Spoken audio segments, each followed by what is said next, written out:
कपड़े धोने वाली बहू। शादी के पहले से ही विभा को कपड़े धोने का बड़ा शौक था। कभी नल के नीचे तो कभी तालाब के पास। अरे मेरी नीली वाली लुंगी नहीं दिख रही है। विभा की अम्मा, कहाँ रखी है लुंगी? अरे वो तो विभा ने परसों ही धोकर रखी थी आपकी अलमारी में, देखो वहीं होगी। वो ना मैंने आज धो दी, मुझे लगा कि गंदी हो गई होगी। अरे कैसे गंदी हो गई थी? उसे तो मैंने पहना भी नहीं। हे भगवान, इस लड़की के कपड़े धोने की आदत से परेशान हो गया हूँ मैं। जितना तो घर में राशन नहीं आता, उससे कहीं ज्यादा डिटर्जेंट पाउडर का खर्चा है। इसकी शादी करवा दो, शादी जाए अपने घर में ही करे काम, फिर चाहे घर के कपड़े धोने हो या पूरे गांव के। हाँ ठीक बोल रही हूँ, देखता हूँ मैं कोई लड़का। वो दिन भी आ जाता है जब विभा को देखने लड़के वाले आ जाते हैं। लड़की मुझे अच्छी लगी। होने वाली सास कहती है, बेटी अगर कुछ पूछना है तो पूछ लो। वैसे तो हमारी लड़की बहुत ही शर्मीली है, जो बोल दो वो मान लेती है, इसे क्या पूछना होगा। अरे कैसी बात कर रही हो माँ, मुझे इन लोगों के घर रहना है, सवाल तो कई है। हाँ हाँ बेटा, पूछ लो ना, क्या पूछना है। आप लोगों के घर कपड़े कौन धोता है? सास का मुंह बन जाता है।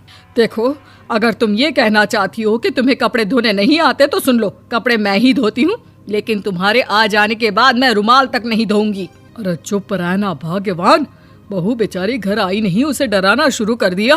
वो क्या है ना बिटिया, अभी तक तो ये कल्लू की माँ ही धोती थी, लेकिन अब तुम्हारे पापा तो दहेज में वॉशिंग मशीन देंगे ही। तभी विभा की माँ बोल पड़ती है, सवाल भी पूछा तो क्या। वैसे भाई साहब, मशीन की तो फिर भी कपड़े धोने की कैपेसिटी होती है। मतलब जो बिटिया दे रहे हैं ना विभा, इसे कपड़े धोने का बहुत शौक है। ये आप लोगों के क्या, आस पड़ोस गांव मोहल्ले सबके कपड़े धो दे और उफ तक ना करे। बाहर देखा नहीं आपने कितने कपड़े सूख रहे हैं? सब हमारी बिटिया ने ही तो धोए हैं। बस भी करो ना माँ, शर्म आ रही इतनी तारीफ सुनकर।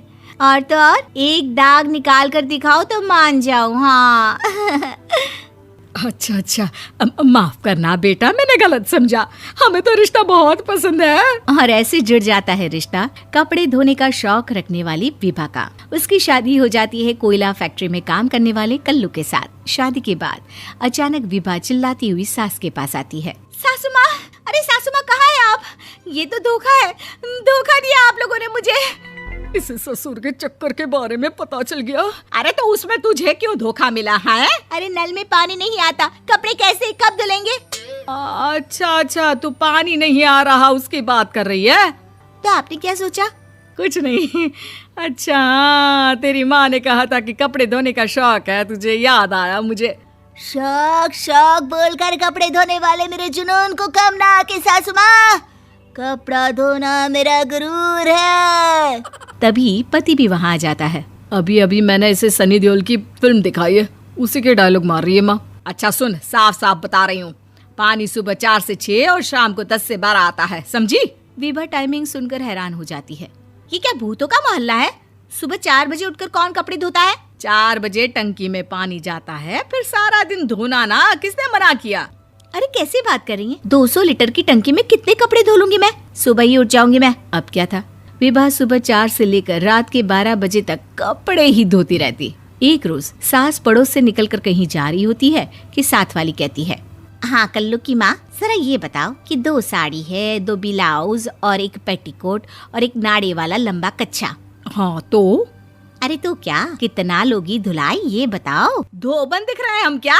हमारे पति सरकारी नौकरी से अभी रिटायर हुए हैं और बेटा सुपरवाइजर है कोयला फैक्ट्री में। धोबन समझ रखा है हमें? हाय रे कल्लू की अम्मा, माफ कर दो, वो तो मोहल्ले में यही सब बता रहे थे कि तुमने बहू को कपड़ा धुलवाने के काम में लगा दिया है। सास को पड़ोसन की बात सुनकर गुस्सा आ जाता है। वो घर पहुंचती है जहां घर के बाहर ही इतने सारे कपड़े सूख रहे होते हैं जितने कि किसी धोबन के घर पर। अरे ओ कल्लू की दुल्हन, बाहर निकल।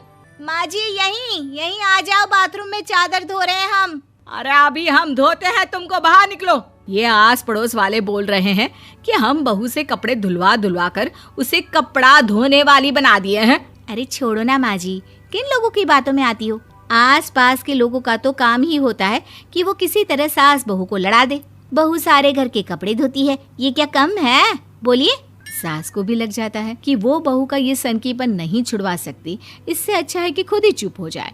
एक रोज सास और बहू मंदिर जाते हैं, जहाँ सास की साड़ी वहाँ खड़ी भीख मांगने वाली से मिलती है। माँ जी क्या बात है, आपकी साड़ी उस भिखारन से कितनी मिल रही है ना? हाँ हाँ, देखो तो दोनों की साड़ी मिल रही है। क्या बात है कल्लू की अम्मा, तुम खुद को तो अफसर की बीवी बताती हो और ऐसी सिंपल सी प्लेन साड़ी पहनकर घूमती हो। सिंपल और प्लेन नहीं है ये साड़ी। तो क्या सोने के धागे से फूल बने हैं?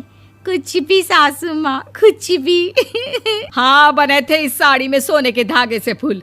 मेरे पति लेकर आए थे मद्रास से स्पेशली मेरे लिए 10,000 की। ताहे भाई साहब इस भिखारन के लिए भी सेम टू सेम साड़ी लेकर आए होंगे 10,000 की।